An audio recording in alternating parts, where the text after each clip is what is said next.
Imaginez, un instant, que tout ce que vous avez construit au cours d'une vie entière, chaque réussite, chaque investissement, chaque fruit de nuits sans sommeil et de journées exténuantes, puisse disparaître en l'espace de quelques minutes, sans avertissement, sans négociation, sans que vous puissiez faire quoi que ce soit pour l'empêcher. Imaginez le bruit lointain du bois qui se brise, le sel de la mer brûlant vos yeux, et une force invisible mais implacable vous arrachant non seulement vos biens matériels, mais aussi ce sentiment de sécurité qui, jusque-là, semblait inébranlable. Gardez cette image en tête, car c'est exactement ce qui est arrivé à un homme nommé Zénon, dans la ville de Chypre, vers l'an 300 avant J.C. Et ce qu'il fit ensuite ne le sauva pas seulement d'un effondrement personnel, mais posa les bases d'une philosophie qui traverserait les siècles, inspirant esclaves, empereurs et dirigeants du monde. Zénon était un riche commerçant, bien plus qu'un simple homme d'affaires prospère. Pour les standards de l'époque, il représentait la stabilité et la prospérité. Son nom était connu sur les routes commerciales, son navire était solide, sa réputation impeccable. Il négociait des marchandises précieuses entre la Phénicie et les ports importants de la Méditerranée. Mais lors d'un de ses voyages, entre la Phénicie et le Pirée, le destin décida d'intervenir avec l'indifférence glaciale de celui qui se moque des curriculums, des fortunes ou des rêves humains. Une violente tempête, peut-être l'une de celles qui surgissent sans le moindre signe précurseur, engloutit son navire.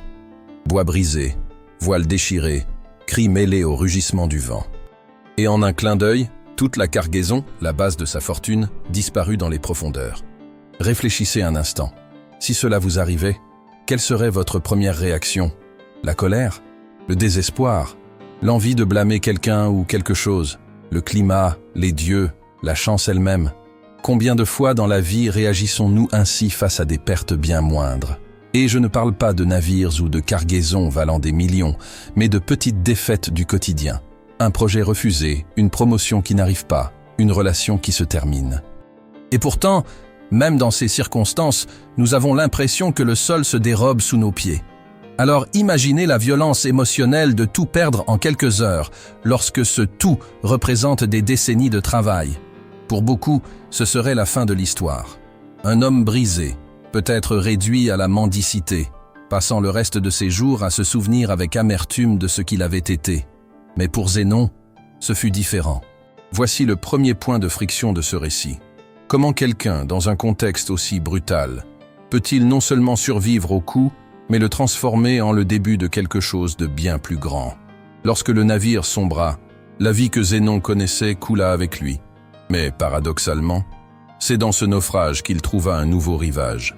Il débarqua à Athènes, non pas comme le marchand aisé que tout le monde connaissait, mais comme un homme dépourvu de biens et rempli de questions. Arpentant les rues, il dut voir la ville vibrer de débats publics, de marchés animés, et de ce mélange de chaos et d'ordre propre aux grandes cités historiques. Un jour, peut-être par hasard, peut-être poussé par le besoin de combler un silence intérieur insupportable, il entra dans une librairie. Il prit un livre contenant les dialogues de Socrate. Les mots du philosophe athénien, qui avait déjà défié des générations à penser autrement, eurent sur lui l'effet d'un tremblement de terre silencieux. Ils déplacèrent ses fondations intérieures. Pensez à l'ironie. Cet homme qui venait de tout perdre dans un coup du sort imprévu se trouvait maintenant face à des idées affirmant, en substance, que nous n'avons presque aucun contrôle sur la vie, sauf sur la manière dont nous y réagissons. Ce n'est pas seulement de la philosophie abstraite, c'est une bombe existentielle. C'est le moment où l'on réalise que l'on a passé des années à essayer de retenir le monde entre ses mains, alors qu'en réalité, on n'a jamais eu le pouvoir d'empêcher la tempête. Seulement celui de choisir si l'on se laissera emporter ou si l'on apprendra à naviguer en son sein. Mais est-ce possible? Est-il vraiment réalisable de rester calme quand tout ce qui compte pour vous est arraché si brutalement? Ou bien cette sérénité n'est-elle qu'un idéal inaccessible, réservé à des figures presque surhumaines? C'est ici que Zénon commence à briser le moule. Au lieu de se complaire dans l'auto-apitoiement, il décida d'étudier. Non pas pour retrouver sa fortune, mais pour comprendre la vie. C'est à ce moment que germe la graine de ce qui allait devenir le stoïcisme. Non pas un ensemble de règles froides, mais une lentille à travers laquelle observer le monde. Et voici un autre micro-conflit. La différence entre ce que Zénon a vécu et ce que, des siècles plus tard, nous comprenons souvent par être stoïque. Aujourd'hui, lorsque l'on dit « il est stoïque », on imagine quelqu'un de dur, impassible, qui ne montre pas ses émotions. Mais c'est une lecture superficielle. Le stoïcisme originel ne prônait pas la suppression des émotions, mais leur compréhension. Il ne s'agissait pas de devenir de pierre, mais de savoir quand et comment ressentir, de manière à ne pas être esclave de ses propres émotions. Imaginez maintenant Athènes à cette époque, une ville en ébullition intellectuelle. Zénon commence à participer à des discussions publiques, écoutant et questionnant les philosophes sur les places. Sans école à lui au départ, il s'intègre à des cercles variés, apprend un peu de tout, jusqu'à élaborer sa propre approche. Et voici un détail intéressant. Il enseignait dans des espaces publics à quiconque voulait écouter, esclave comme noble. Dès le début, il comprenait que cette philosophie n'appartenait pas à une caste ni à des privilèges. C'était un outil pour tout être humain souhaitant mieux vivre, surtout face à l'inévitable, la perte, la frustration, l'imprévu. Cette ouverture était en soi déjà révolutionnaire, car, à une époque de murs, sociaux, économiques, culturels, Zénon proposait quelque chose qui ignorait toutes ces barrières. Et cela soulève une autre question. N'est-ce pas exactement ce qui nous manque encore aujourd'hui?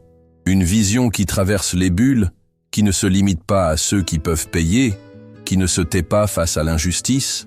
Mais ne brûlons pas les étapes. Nous sommes encore au commencement de l'histoire. Tout ce que nous avons jusqu'ici, c'est un homme qui a tout perdu, qui s'est reconstruit, non pas par l'accumulation de biens, mais par la quête de compréhension, et qui commençait à poser les bases de quelque chose qui allait se répandre à travers les empires. Et pourtant, ce qui intrigue le plus, c'est que cette transformation ne débuta ni par une révélation mystique, ni par un coup de chance, mais par un naufrage, à la fois littéral et métaphorique. Lorsque Zénon commença à transformer sa propre tragédie en un nouveau chemin, il n'imaginait pas qu'il s'apprêtait à planter une graine qui résisterait pendant 2 millénaires. Il ne chercha pas à créer un mouvement ou un système philosophique pour entrer dans l'histoire.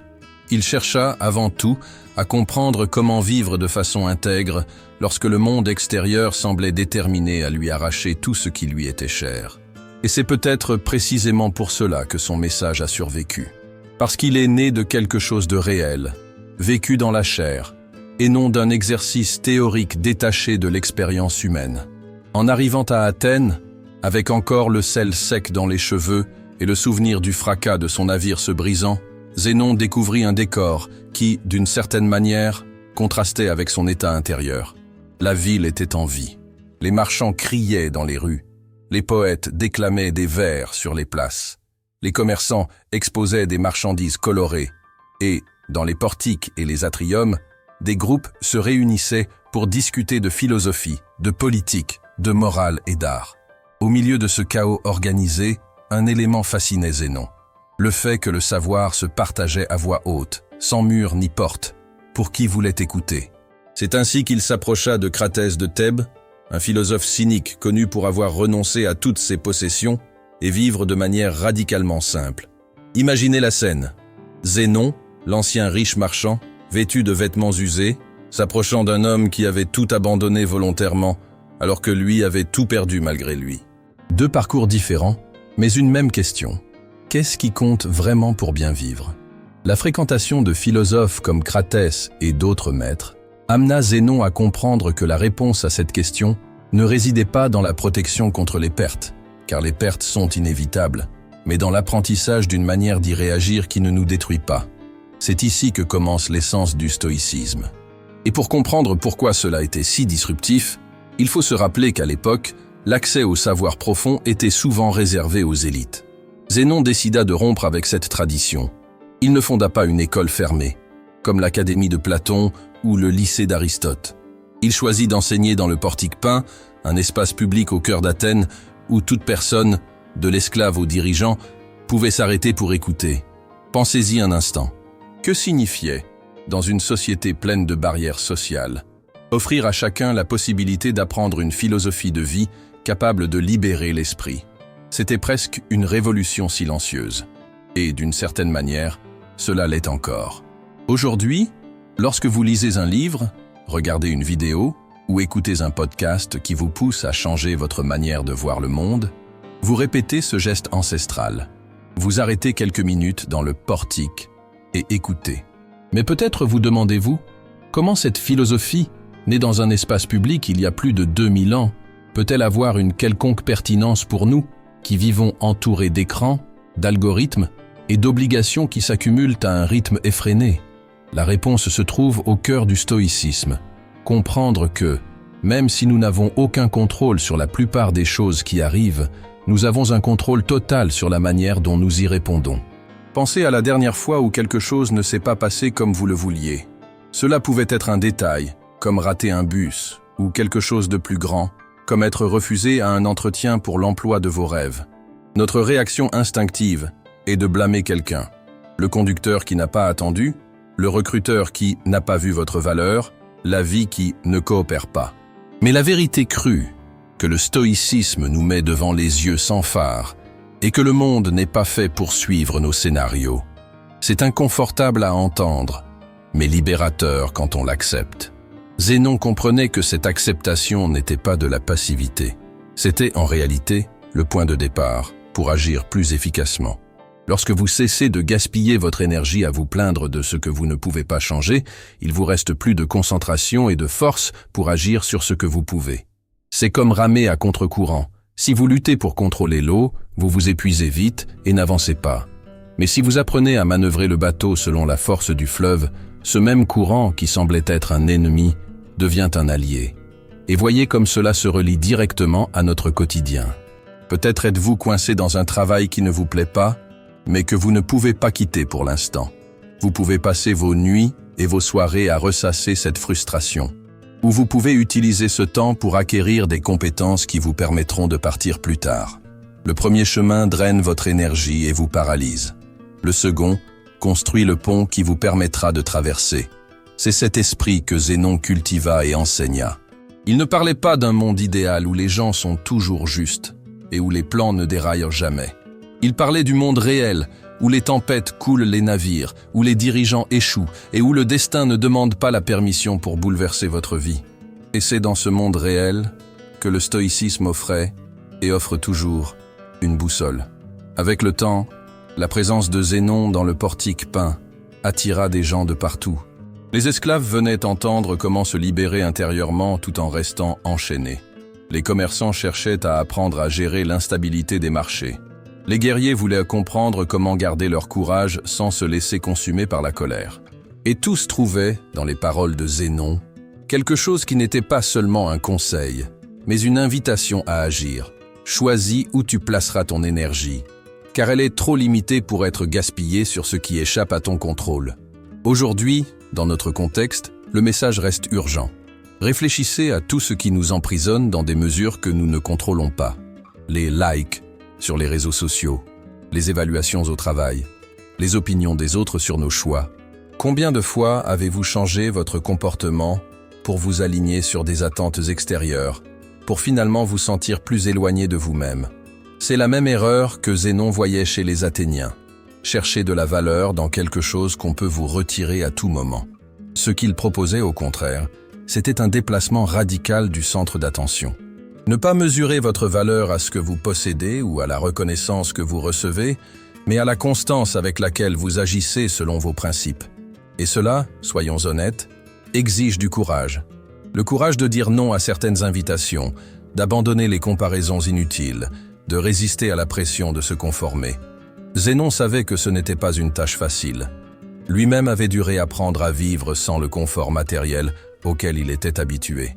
Mais là où il y avait autrefois dépendance, naquit la liberté. Et c'est cette liberté qu'il offrait à ceux qui voulaient bien l'écouter. La liberté de ne pas être prisonnier des circonstances, mais maître de ses propres réponses. Et peut-être que c'est là la leçon la plus exigeante et la plus transformatrice de cette partie de l'histoire. Vous n'avez pas besoin d'attendre un naufrage pour commencer à vivre ainsi. Vous pouvez, dès aujourd'hui, décider quelles zones de votre vie cesseront de vous vider inutilement de votre énergie. Vous pouvez décider quelle histoire vous vous raconterez quand quelque chose ira mal. Car, en fin de compte, nous connaîtrons tous, tôt ou tard, notre propre navire couler. Ce peut être une relation qui a échoué, une entreprise qui a fait faillite, un rêve qui ne s'est pas concrétisé. Et à ce moment-là, la seule question qui comptera sera: allez-vous sombrer avec lui ou utiliser ce naufrage comme tremplin vers quelque chose de plus grand?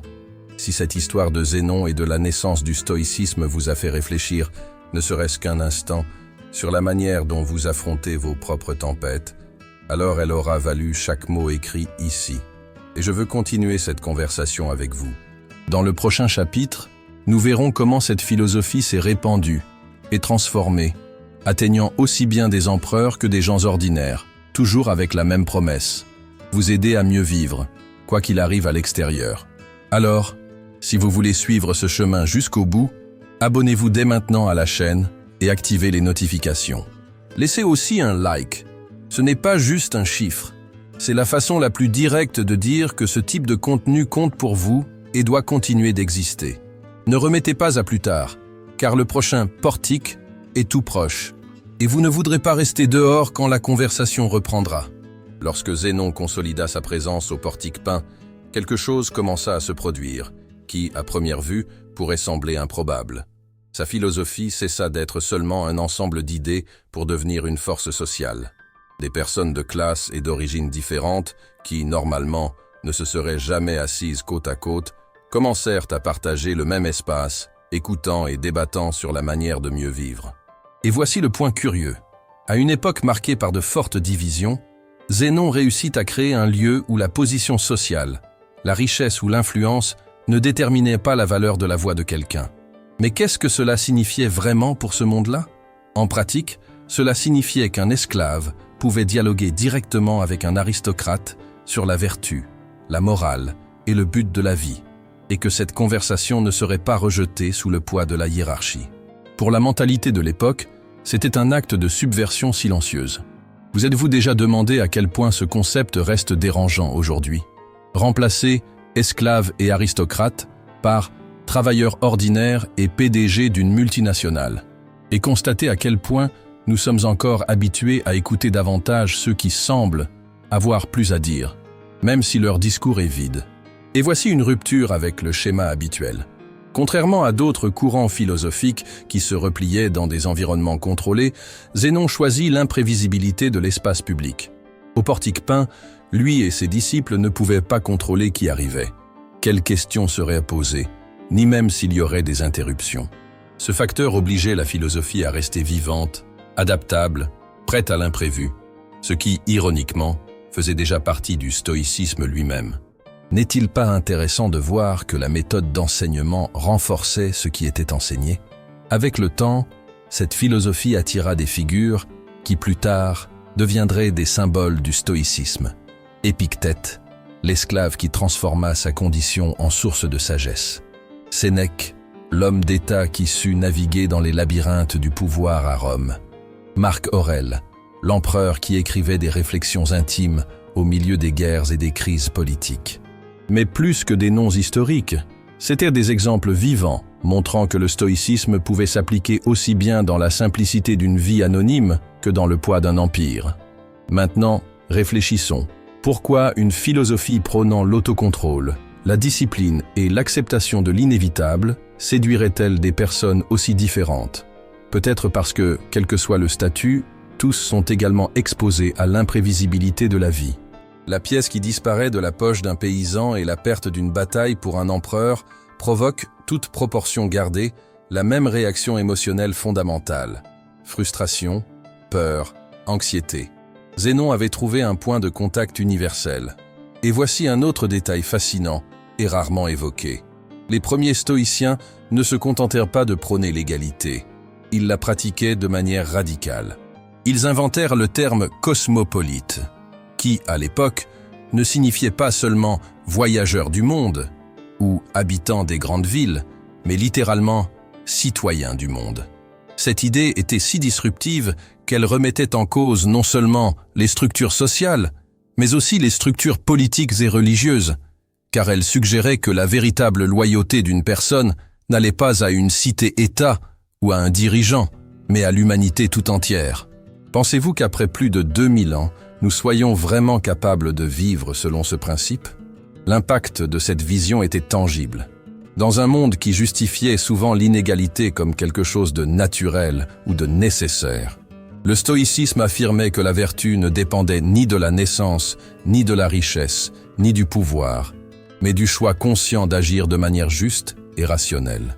Imaginez ce que cela représentait pour une jeune femme d'Athènes, privée des mêmes droits que les hommes, de pouvoir apprendre et discuter sur un pied d'égalité avec eux, ou pour un esclave, de comprendre que, même enchaîné physiquement, il pouvait être libre en esprit. Mais voici une provocation. Nous, avec toute notre technologie et notre discours moderne sur l'égalité, offrons-nous réellement des espaces aussi démocratiques que ce portique ouvert d'il y a plus de 2000 ans? Combien de lieux aujourd'hui se disent ouverts à tous, mais filtrent en réalité qui peut entrer, qui peut parler et qui sera écouté? Cette universalité était l'une des armes les plus puissantes du stoïcisme primitif. Il n'avait pas besoin de temples, de rituels élaborés ou de serments secrets. Il avait seulement besoin d'un espace où les gens pouvaient se réunir et entendre des vérités inconfortables. Comme le fait qu'au final, peu importe ce que vous possédez ou le titre que vous portez, car la vie peut vous l'arracher en un instant. Et lorsque cela arrivera, la seule chose qui restera sera la manière dont vous vous êtes préparé à réagir. C'est à ce moment-là que la philosophie cessait d'être seulement un bel ensemble de mots pour devenir un outil pratique de survie émotionnelle. Et c'est peut-être là la véritable surprise. Le stoïcisme n'est pas né pour être admiré dans les livres, mais pour être utilisé sur le champ de bataille, que ce soit le champ physique, avec lance et bouclier, ou le champ invisible de nos luttes intérieures quotidiennes. Imagine que, avant même que la journée ne commence, tu saches déjà que quelque chose de mauvais va se produire. Je ne parle pas d'une intuition ou d'une peur vague, mais d'une certitude absolue, comme si quelqu'un t'avait remis un billet disant « Aujourd'hui, tu vas perdre quelque chose d'important ». Que ferais-tu? Passerais-tu la journée à tenter d'éviter l'inévitable, en dépensant ton énergie pour bloquer chaque possibilité? Ou utiliserais-tu cette information pour te préparer émotionnellement, en ajustant ton corps et ton esprit à l'impact? C'est dans cette seconde option que vit l'un des concepts les plus provocateurs du stoïcisme, la préparation intentionnelle au pire. Et c'est exactement là que la philosophie cesse d'être une belle réflexion pour devenir un véritable entraînement à la vie. Zénon et les premiers stoïciens croyaient que s'attendre à ce que tout se passe bien était en réalité une forme lente d'auto-sabotage. La vie, pour eux, n'était pas un contrat avec des garanties. C'était un terrain instable, où la chance changeait de camp sans prévenir. Et si c'est ainsi, pourquoi ne pas se préparer aux chutes de la même façon que l'on se prépare aux victoires? C'est la logique derrière la pratique connue sous le nom de voluntary discomfort, l'inconfort volontaire. Une idée simple, mais profondément dérangeante. Tu renonces volontairement à certains conforts. Tu vis certaines privations. Tu te places dans des situations que tu éviterais normalement, uniquement pour entraîner ton esprit à ne pas s'effondrer lorsque le monde réel se montrera impitoyable. Cela semble radical, n'est-ce pas? Mais réfléchis. Combien de fois ton anxiété s'est-elle amplifiée? Non pas à cause de la chose mauvaise en elle-même, mais à cause de la surprise que cela arrive. L'inconfort volontaire est, en quelque sorte, un antidote contre le choc.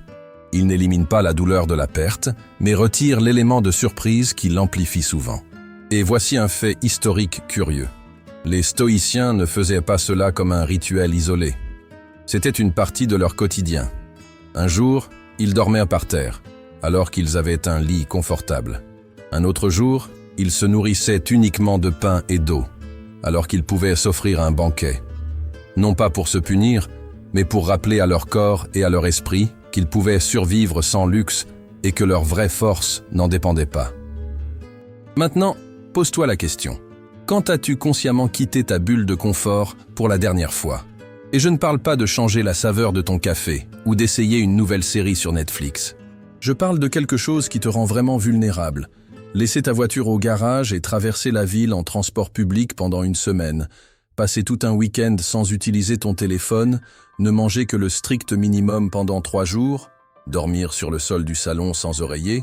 Il est facile de penser que c'est une perte de temps ou un masochisme moderne, mais le résultat va bien au-delà de l'évidence. La magie de cet exercice réside dans l'inversion du jeu. Lorsque tu choisis l'inconfort, il perd son pouvoir sur toi. Le froid d'une douche glacée que tu as décidé de prendre n'est pas le même que celui de rester trempé sous la pluie parce que tu as oublié ton parapluie. La différence ne réside pas dans la température de l'eau, mais dans la façon dont ton esprit traite l'expérience.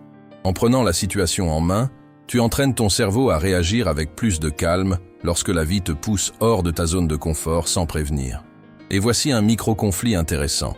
Se préparer au pire ne risque-t-il pas de nous rendre plus pessimistes? C'est une objection fréquente, et la réponse stoïcienne est claire, non. La préparation n'est pas là pour vivre dans l'attente du désastre, mais pour empêcher le désastre de te détruire. C'est comme s'entraîner pour un combat que tu espères ne jamais devoir livrer. Tu ne deviens pas plus sombre parce que tu sais te défendre. Tu deviens plus libre de profiter de ce qui est bon, car tu ne vis pas dans la peur de le perdre. Cette idée, qui peut sembler lointaine de notre quotidien moderne, s'intègre parfaitement dans le monde hyper-connecté dans lequel nous vivons. Aujourd'hui, le luxe n'est pas seulement d'avoir un logement ou de la nourriture de qualité, c'est aussi avoir un accès rapide à Internet, des divertissements instantanés, des livraisons en quelques minutes, une température ambiante contrôlée, un accès immédiat à toute information. Mais que se passe-t-il dans notre esprit lorsque soudain, l'une de ces choses disparaît? Une panne, une instabilité économique, une coupure inattendue de ressources. Pour beaucoup, le simple fait de ne pas pouvoir commander de la nourriture via une application génère déjà du stress. Non pas parce qu'ils ont un besoin urgent de cette nourriture livrée, mais parce qu'ils ont perdu la capacité de faire face au manque. Zénon savait que la dépendance au confort n'était pas seulement une question physique, mais émotionnelle. Chaque fois que nous devenons incapables de tolérer de petites frustrations, nous devenons plus fragiles face aux grandes. C'est pourquoi les exercices stoïciens d'inconfort volontaire n'étaient pas perçus comme quelque chose d'extrême, mais comme une hygiène mentale, tout comme se brosser les dents ou se laver. Tu n'attends pas que la saleté s'accumule pour te laver. Tu entretiens la propreté constamment afin de ne jamais atteindre un point insupportable. Et voici une provocation directe.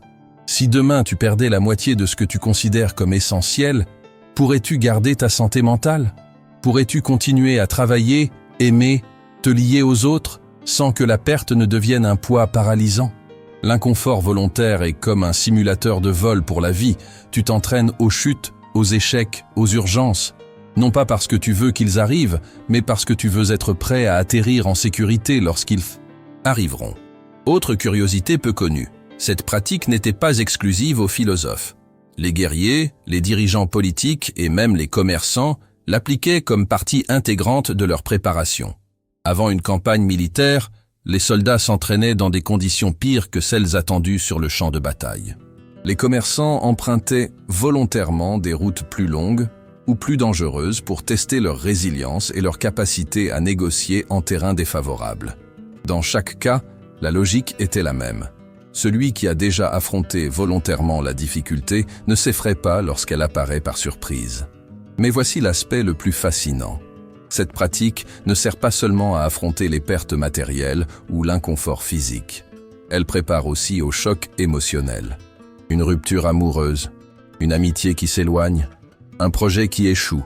Quand tu as déjà entraîné ton esprit à accepter avec sérénité de petites pertes, tu apprends à traverser les grandes avec plus de fermeté. Ce n'est pas que cela fasse moins mal, c'est que tu sais déjà que la douleur n'est pas la fin.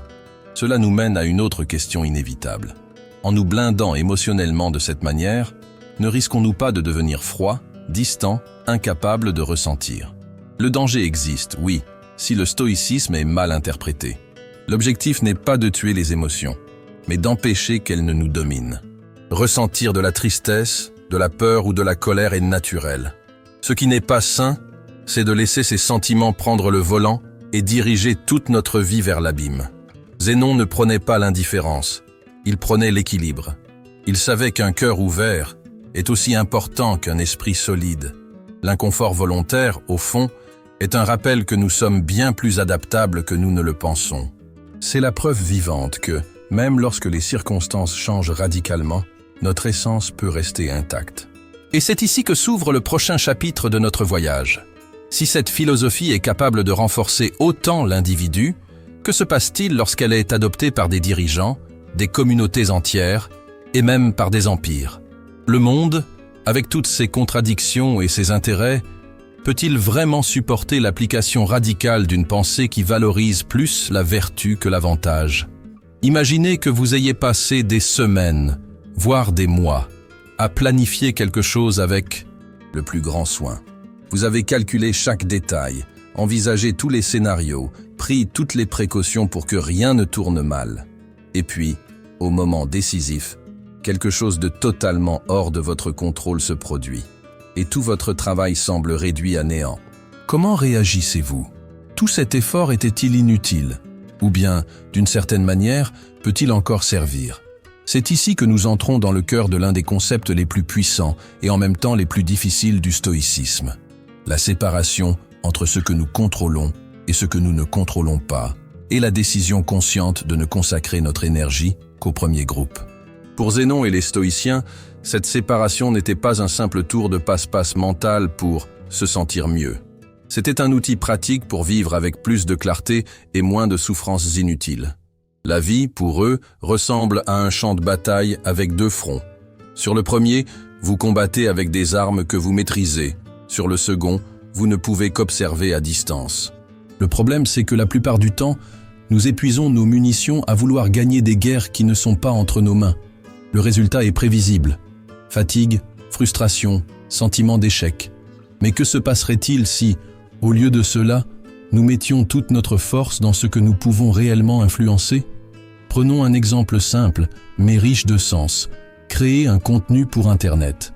Vous pouvez choisir le sujet, faire vos recherches, écrire, enregistrer, monter, soigner le titre et la vignette. Tout cela est sous votre contrôle.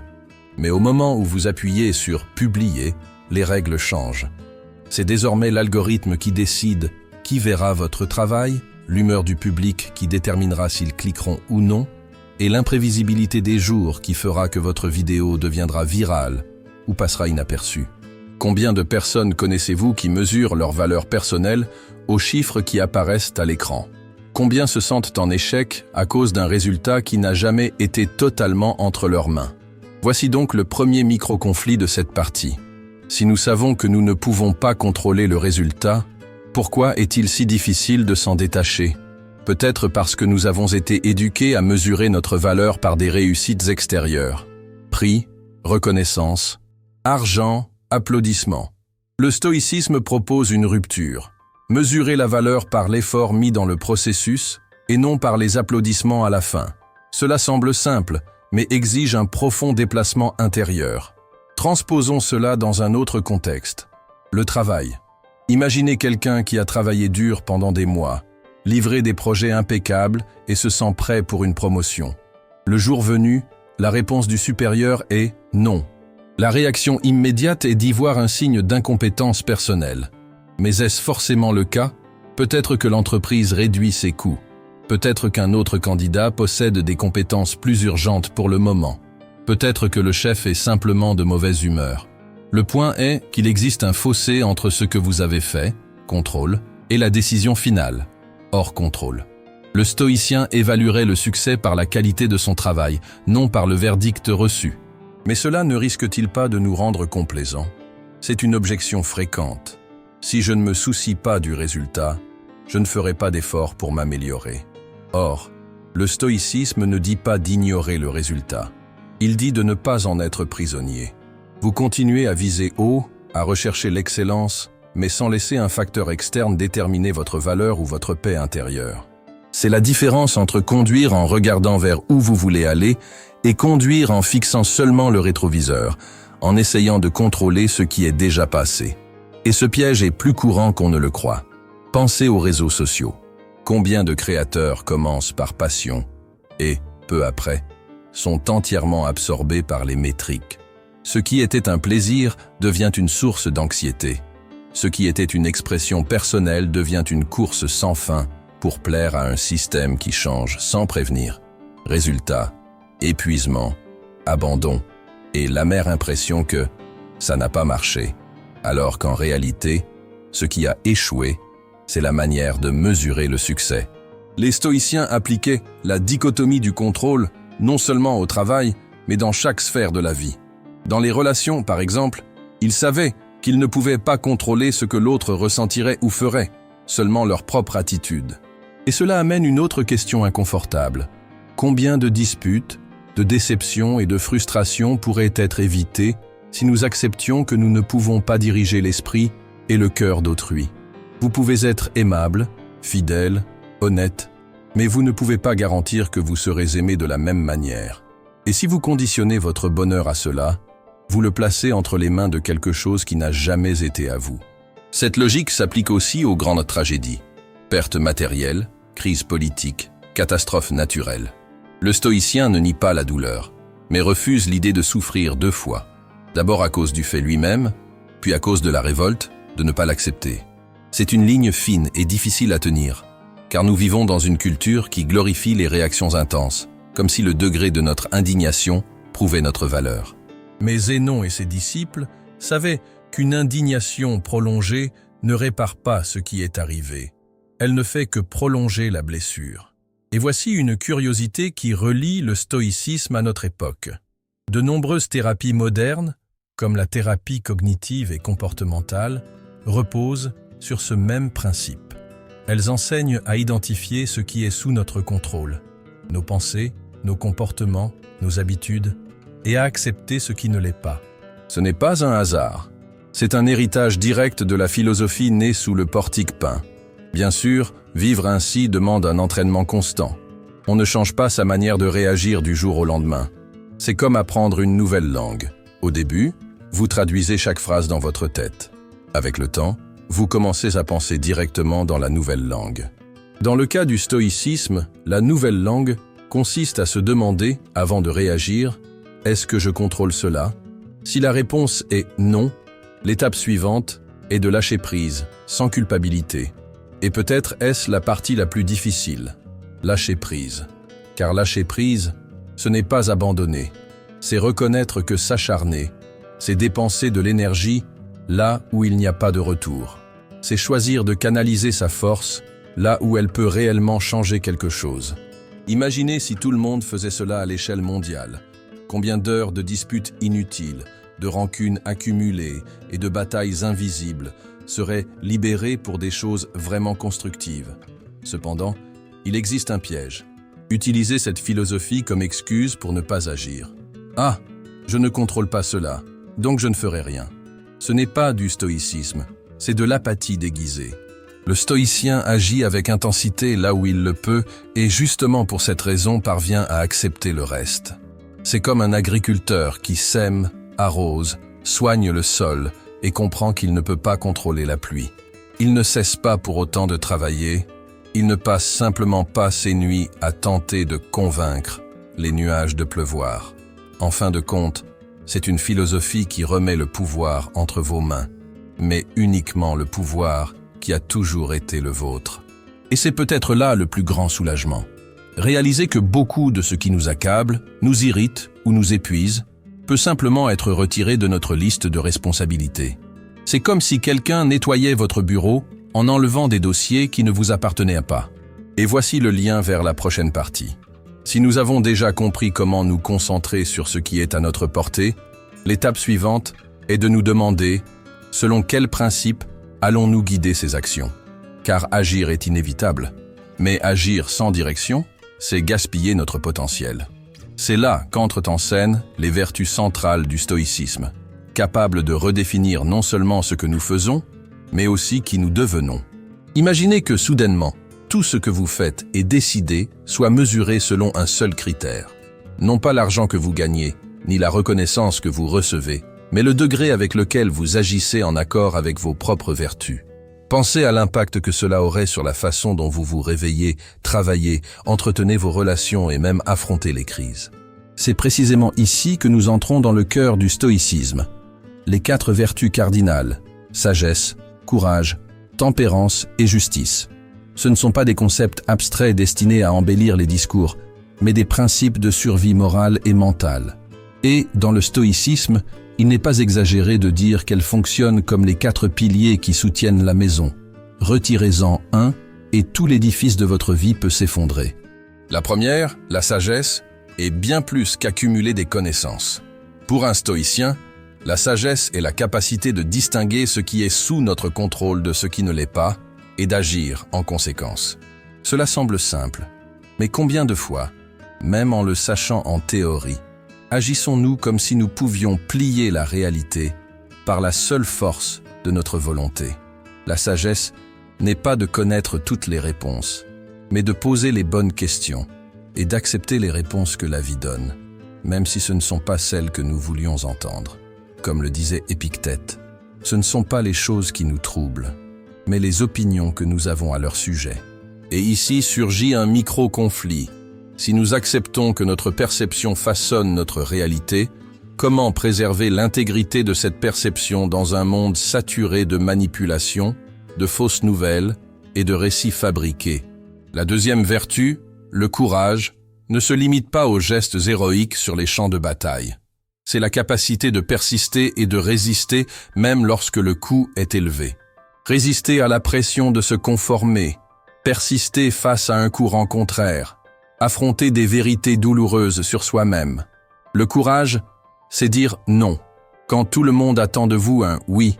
C'est rester ferme lorsque tout autour vous pousse à abandonner. Et, peut-être plus difficile encore, c'est avoir le courage de changer d'avis lorsqu'on se rend compte qu'on avait tort. Ici, le conflit est inévitable. Vivons-nous vraiment à une époque qui valorise le courage, ou applaudissons-nous seulement les actes audacieux lorsqu'ils coïncident avec l'opinion dominante? La tempérance, troisième vertu, est souvent mal interprétée comme une limitation ou une modération ennuyeuse. Pour les stoïciens, c'est l'inverse. C'est la liberté de ne pas être esclave de ses propres excès. C'est faire plus avec moins, dire plus avec moins de mots, vivre avec moins de distractions. Dans la pratique, la tempérance est le pouvoir de profiter du plaisir sans en être dominé.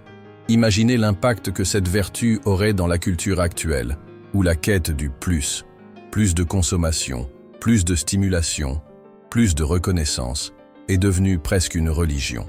Le micro-conflit est clair. Comment pratiquer la tempérance dans un monde qui nous pousse constamment à l'excès et en même temps nous culpabilise de ne pas suivre le rythme? Enfin, la justice. Pour les stoïciens, la justice ne consiste pas seulement à respecter la loi, mais à agir de manière à bénéficier au tout, pas seulement à soi-même.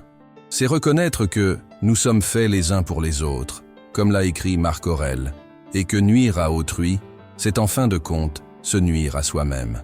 C'est la vertu la plus exigeante, car elle demande de placer l'intérêt collectif au-dessus de l'individuel dans de nombreuses situations, ce qui, convenons-en, n'est pas vraiment encouragé dans le monde contemporain.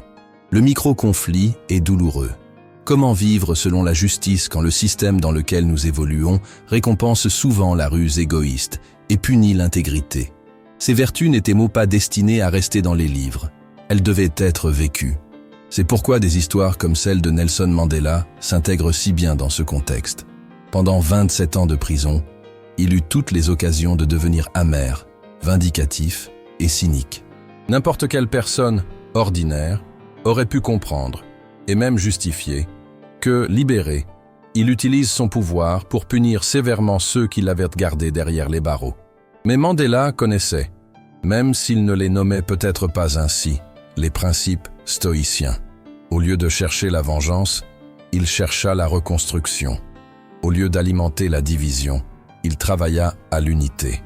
Il comprit que la sagesse consistait à voir que le passé ne pouvait être changé, que le courage était d'affronter un pays déchiré sans céder à la haine, que la tempérance était nécessaire pour contenir ses propres impulsions face à une victoire si amère, et que la justice exigeait de penser à l'avenir de toute la nation, pas seulement au sien. Mais voici la question dérangeante. Si vous étiez placé dans la même situation, agiriez-vous de la même façon? Ou utiliseriez-vous ce moment pour régler vos comptes?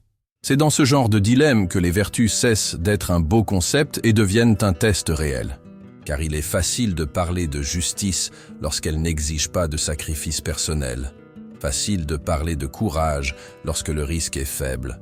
Facile de parler de tempérance lorsque vous n'êtes pas face à ce que vous désirez le plus. Ces vertus fonctionnent aussi comme un réseau interdépendant. Faillir gravement à l'une d'elles compromet les autres. Sans sagesse, le courage peut se transformer en imprudence. Sans courage, la justice peut devenir une idée vide, jamais mise en pratique. Sans tempérance, La sagesse peut être étouffée par les excès. Sans justice, le courage peut être utilisé à des fins égoïstes. Et pourtant, nous vivons à une époque où le discours sur les valeurs est omniprésent, mais la pratique cohérente de ces valeurs est rare. Ce qui rend le stoïcisme si exigeant et si actuel, c'est qu'il ne nous permet pas de déléguer cette responsabilité. Il n'y a pas d'excuse valable. Vous ne pouvez pas dire « personne d'autre ne le fait » ou « le monde ne fonctionne pas comme ça » et espérer que cela annule l'importance de vivre selon les vertus. Pour les stoïciens, la conduite personnelle est non négociable, même si le reste du monde est en ruine. Et cela nous conduit à une réflexion inconfortable. Combien de fois adaptons-nous nos principes aux circonstances, plutôt que d'adapter nos circonstances à nos principes? Maintenant, imaginez appliquer ces vertus non seulement à votre vie individuelle, mais aussi à des positions de leadership, de pouvoir et d'influence. Combien de dirigeants actuels passeraient ce test? Combien de décisions politiques, corporatives et même familiales changeraient si elles étaient filtrées par la sagesse, le courage, la tempérance et la justice? La provocation est inévitable. Le monde ne serait-il pas radicalement différent, en mieux, si davantage de personnes vivaient selon ces principes, même seulement dans leur sphère personnelle? Au fond, ces vertus fonctionnent comme une carte, mais une carte qui ne sert pas à éviter les tempêtes. Elle sert à s'assurer que, lorsqu'elles arriveront, vous saurez naviguer sans perdre le cap. Et c'est peut-être la plus grande différence entre ceux qui se contentent de survivre aux épreuves et ceux qui les transforment en catalyseurs de croissance. Mais voici le dernier micro-conflit de cette partie. Savoir quelles sont les vertus est inutile s'il n'existe pas de méthode pour les cultiver chaque jour. C'est comme avoir la recette d'un plat parfait, mais ne jamais allumer le feu.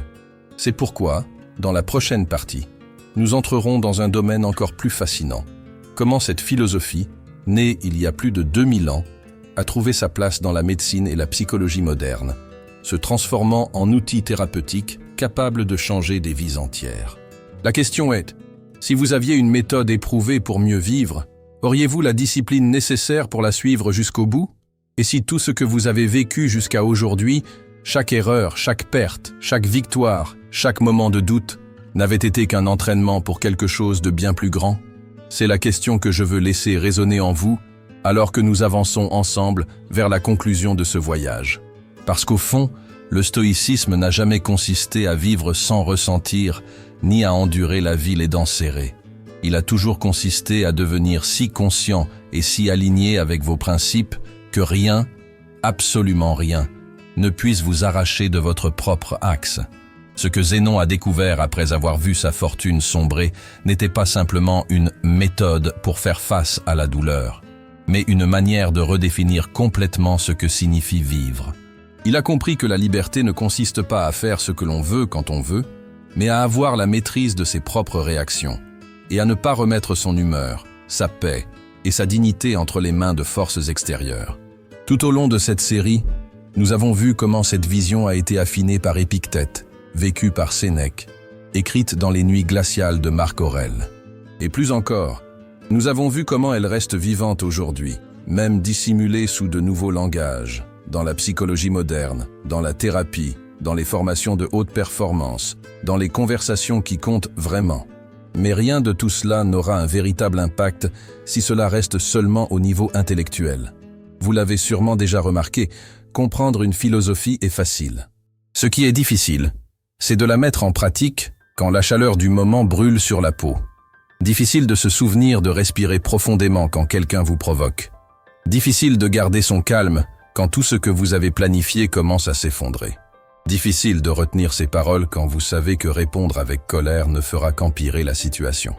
Et c'est précisément là que le stoïcisme révèle sa véritable force. Non pas comme un manuel pour les moments parfaits, mais comme une armure invisible pour les moments où tout semble perdu. La beauté de cela, c'est qu'il n'y a pas de moment idéal pour commencer. Vous n'avez pas besoin d'attendre d'être prêt, ni que tout soit résolu. Vous pouvez commencer aujourd'hui, maintenant, avec quelque chose de petit, une conversation difficile où vous choisissez d'écouter davantage et de réagir moins, un retard dans les embouteillages que vous décidez de transformer en pause plutôt qu'en irritation. Un problème au travail que vous affrontez en vous concentrant sur ce que vous pouvez faire, plutôt que de vous plaindre de ce qui ne dépend pas de vous.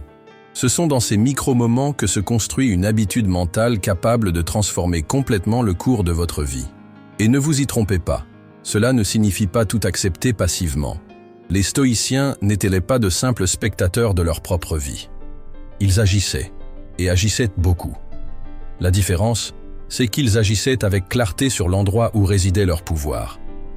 Plutôt que de lutter contre le vent, ils ajustèrent leur voile.